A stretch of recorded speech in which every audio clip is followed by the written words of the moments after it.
Life has a funny way of throwing surprises at you.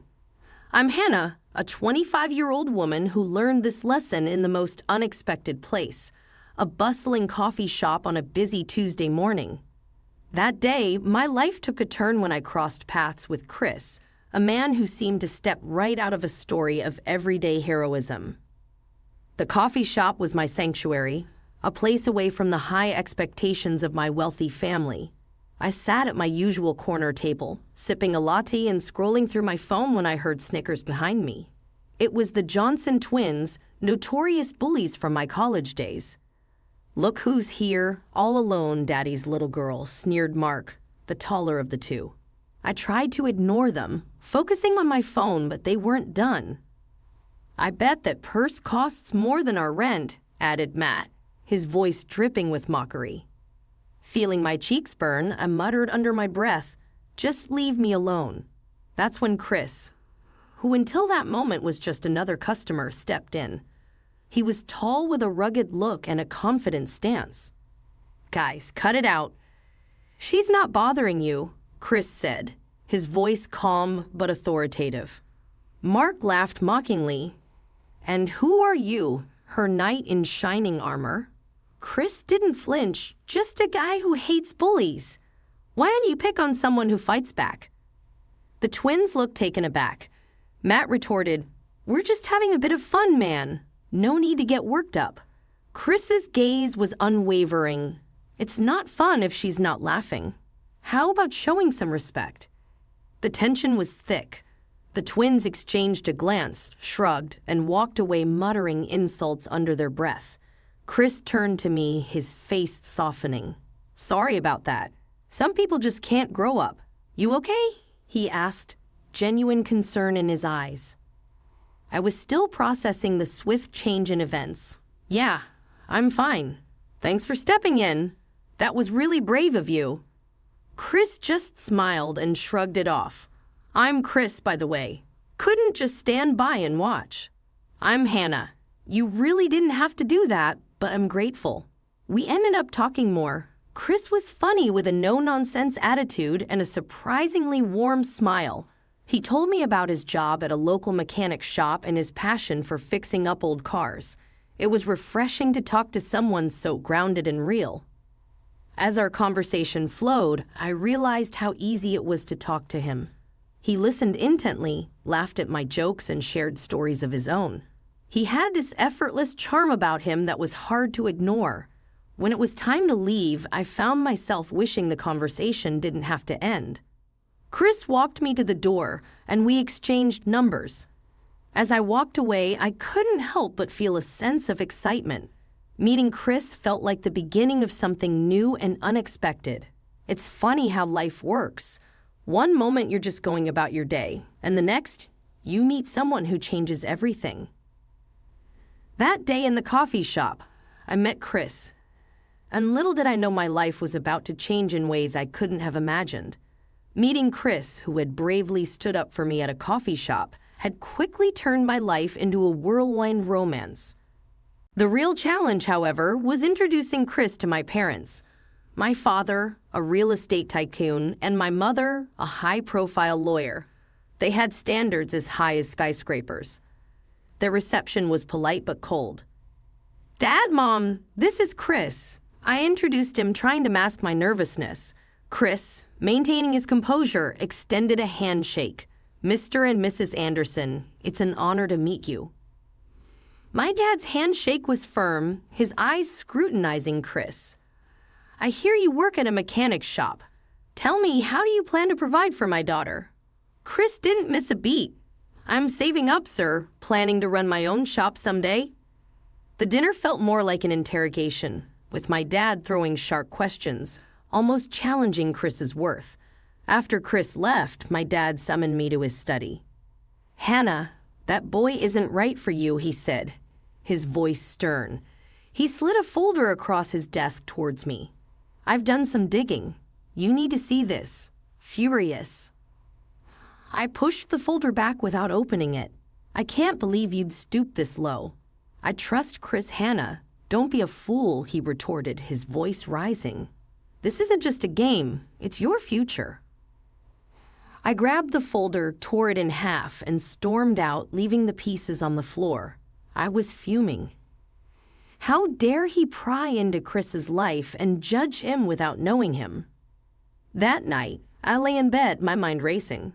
Part of me wondered if I was too quick to dismiss my father's concerns, but my heart was steadfast. Chris was the man I loved, and no background check was going to change that. As our wedding day approached, I found myself caught in a whirlwind of requests from Chris and his parents. It all started one evening at Chris's house a few months before the wedding. "Hannah, we were thinking," Chris started, a hint of hesitation in his voice.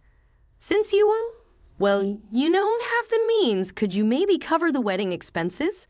His parents, Linda and Mr. Johnson, nodded in agreement, their eyes hopeful yet a bit too eager. I was taken aback but masked my surprise with a smile. "Sure, I can do that.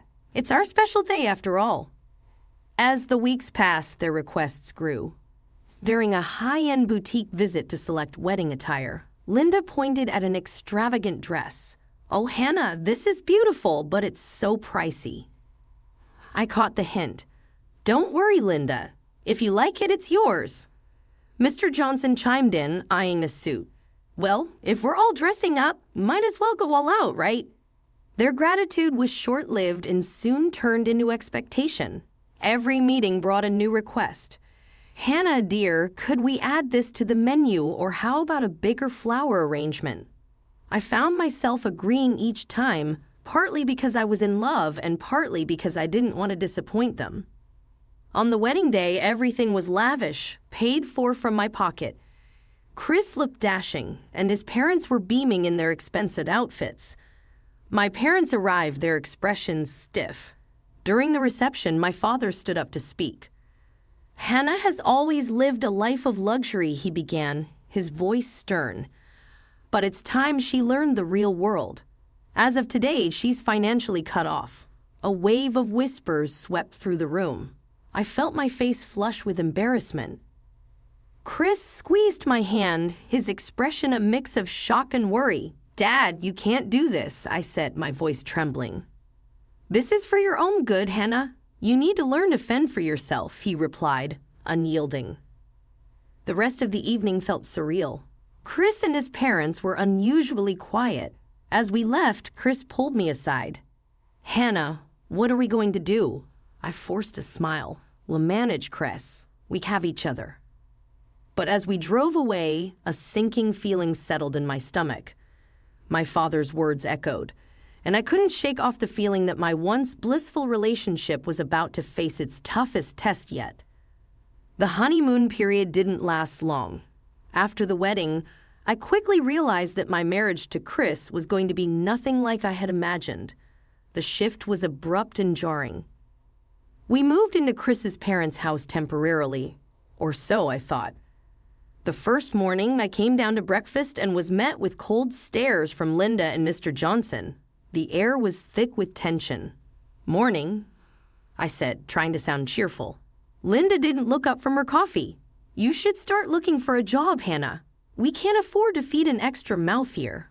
I was taken aback. Chris and I talked about me finding something, but I didn't expect. Mr. Johnson cut in, his tone harsh. "Well, your father cut you off. Right time to pull your weight." I looked at Chris, hoping for some support, but he just stared at his plate. The following days were worse. Chris had turned cold and distant. One evening, as we were clearing the dinner table, he said, "You need to start contributing, Hannah. It's not fair to my parents." I felt a lump in my throat. "Chris, I'm trying." I didn't expect things to change this fast. He scoffed. "Welcome to the real world, Hannah. You can't always rely on Daddy's money." His words stung. I retreated to our room, feeling alone and betrayed. The man who once defended me in public was now a stranger echoing his parents' harshness. The situation at home became increasingly difficult. Chris's parents treated me more like a burden than a family member. One afternoon, Mr. Johnson cornered me in the living room. "Hannah, you need to fix things with your father." "We need that money," he demanded, his eyes cold and calculating. I stood my ground, although my voice shook. I won't beg my father for money. I thought you welcomed me as family, not for my father's wealth. He laughed bitterly. Family? No, we thought you were our ticket to an easy life, but you're just a spoiled brat with no sense of reality. I couldn't believe what I was hearing. The loving family facade had fallen away, revealing their true motives. I was a means to an end, nothing more. That night, I lay in bed unable to sleep.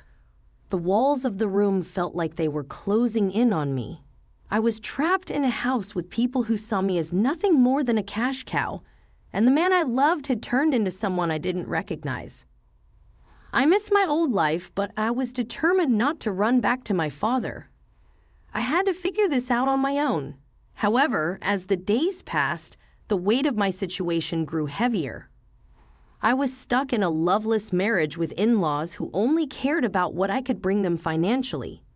The harsh reality of my new life was nothing like the fairy tale I had envisioned. Living in Chris's parents' house, Hannah, was starting to feel the walls closing in on me. The atmosphere was tense, and the kindness I once saw in Chris and his family had completely vanished. Then things started to disappear. First small items, then something big. One morning, I noticed my engagement ring wasn't on my bedside table where I usually kept it. Panicking, I searched the room, but it was nowhere to be found. Chris, have you seen my ring? I asked, trying to keep the worry out of my voice. He shrugged, not even looking up from his phone. Maybe you misplaced it. It'll turn up. But it didn't. A few days later, I confronted Linda about it. Linda, my engagement ring is missing. It's really important to me. Her response was cold, devoid of the warmth I once knew. Maybe you should be more careful with your things, Hannah. I couldn't believe her indifference. That ring was the last symbol of the love Chris and I shared, or so I thought. Then more items started disappearing. A pair of earrings here, a designer handbag there. It was like pieces of my old life were being erased one item at a time. One evening, I caught Linda rummaging through my closet. "What are you doing?" I demanded, my voice shaking with anger. Linda turned a pair of my shoes in her hand. "We need money, Hannah. These things are just sitting here." I was shocked. "You're selling my things? How could you?" Chris walked in, overhearing the confrontation. "Hannah, we're struggling here. You can't just expect to live off us," he said. I stared at him, disbelief and hurt welling up inside me. "So you're okay with this? With your parents selling my belongings?" He avoided my gaze. "We have to get by somehow." I felt betrayed and alone. The people I once called family were now treating me like an ATM, disposing of my possessions without a second thought. Night after night, I lay awake, wondering how my fairy tale romance had turned into this nightmare. I was living with people who saw me as nothing more than a source of income. My love, my trust, my belongings, all were being taken from me, piece by piece. It was a harsh awakening. The life I had known, the love I had cherished, all seemed like a distant dream. I was trapped in a reality where I was nothing more than a means to an end, and my heart ached with the weight of this cruel revelation. The days at Chris's parents' house grew longer and darker for me. I struggled to grasp the reality of my situation. I felt isolated, with my belongings disappearing and the family I married into showing their true colors. But nothing prepared me for the chilling discovery I was about to make. Late one evening, heading to the kitchen for a glass of water, I overheard hushed voices from the living room. Curiosity piqued, I tiptoed closer. It was Chris, Linda, and Mr. Johnson talking in low, urgent tones. "We need to figure something out, and fast," Chris said, frustration lacing his voice. Linda chimed in, "We're at our wits' end. Hannah's not of much use anymore, not without her father's money." I felt a chill run down my spine. "We could try reaching out to her father, make up some story, maybe a health scare, something that'll make him open his wallet," Mr. Johnson suggested. My heart pounded in my chest. Were they really plotting to extort money from my father by lying? Chris's response was even more shocking. No, he won't buy it. We need something more convincing. Maybe if something were to happen to Hannah, an accident, he'd be more inclined to help. I couldn't believe what I was hearing. My husband, the man I loved, was suggesting putting me in harm's way to get money. Linda's voice was cold. That might work. Her father would have to pay up then. I felt sick to my stomach, trembling. I backed away from the door, my mind racing. This wasn't just betrayal, it was a threat to my safety. The next morning, Chris found me in the kitchen, his demeanor oddly calm. Hannah, you look stressed. Everything okay? I masked my fear, opting to keep my knowledge of their plan to myself. Just a headache, I lied. Chris's eyes narrowed slightly. You know your phone is pretty valuable. We could sell it for some extra cash. Panic surged through me, but I had to think fast. Actually, I was thinking maybe I could call my dad, ask him for some money. Chris's expression changed to one of interest. Really? You do that? I nodded, trying to keep my voice steady. Yes, I'll talk to him. Just let me keep my phone for now. He eyed me for a moment, then shrugged. Fine, but make it quick. We need the money. I nodded, relief washing over me. Keeping my phone meant I had a lifeline, a way to get help. As Chris walked away, I realized the gravity of my situation. I was in a house with people who saw me as nothing more than a cash cow, willing to go to any lengths to get what they wanted. That day, I understood the true colors of the man I married and his family. They were not the loving, caring people I thought I knew. Instead, they were predators ready to sacrifice my well-being for their gain. Trapped in a house with people plotting against me, I was gripped by fear and desperation. With my father's number dialed on my phone, I faced Chris and his parents, who insisted on being present during the call. Go on, called him. We want to hear what he says, Chris demanded, a hard edge to his voice. Mr. Johnson stood with his arms crossed, nodding in agreement. Yeah, let's see if your daddy really cares. Taking a deep breath, I pressed the call button, my hands trembling.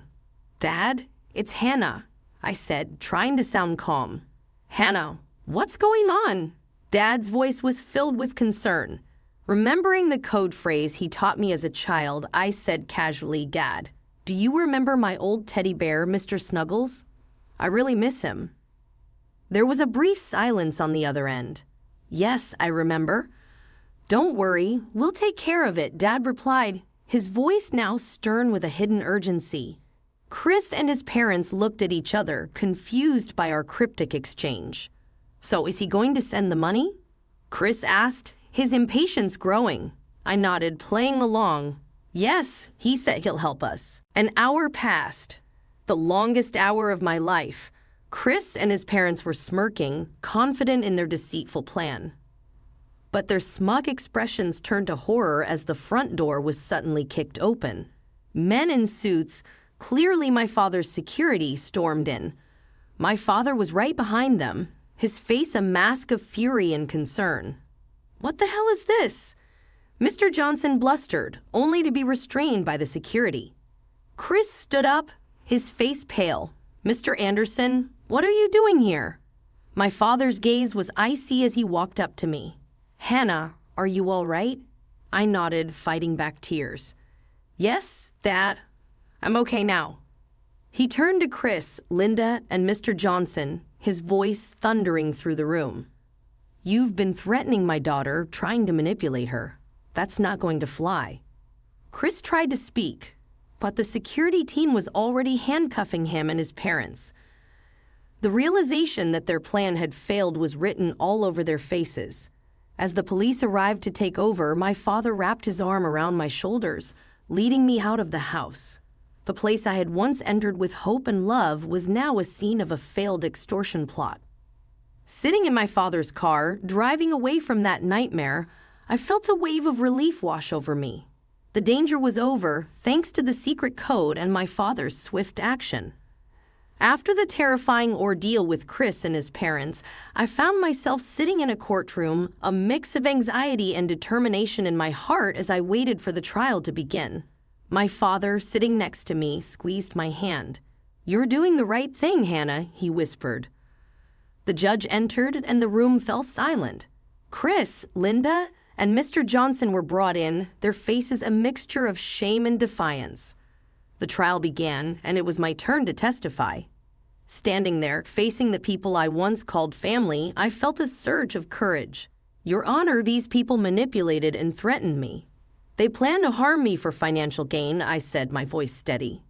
Chris's lawyer tried to discredit me. "Isn't it true, Miss Anderson, that you're just a spoiled rich girl upset over a family dispute?" I held my ground. "No, this is about them trying to use me. They saw me as nothing more than a cash cow."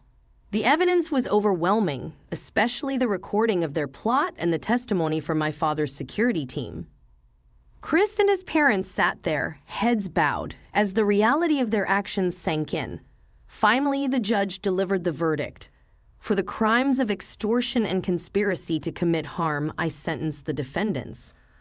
The judge's words were a blur as relief washed over me. Justice was being served. Chris and his parents would pay for what they did. After the trial, my father and I walked out of the courthouse. "I'm sorry, Dad, for not listening to you," I said, tears in my eyes. He hugged me. "It's okay, Hannah. You thought you were in love. We all make mistakes." As we walked, I realized this was more than just a trial. It was a lesson in trust, a hard-earned understanding of the world's harsh realities. I had been naive, but now I was wiser, stronger. My father's car pulled up, and before I got in, I looked back at the courthouse. This chapter of my life was closed, but a new one was beginning, a chapter where I would be more cautious, more aware of people's true intentions.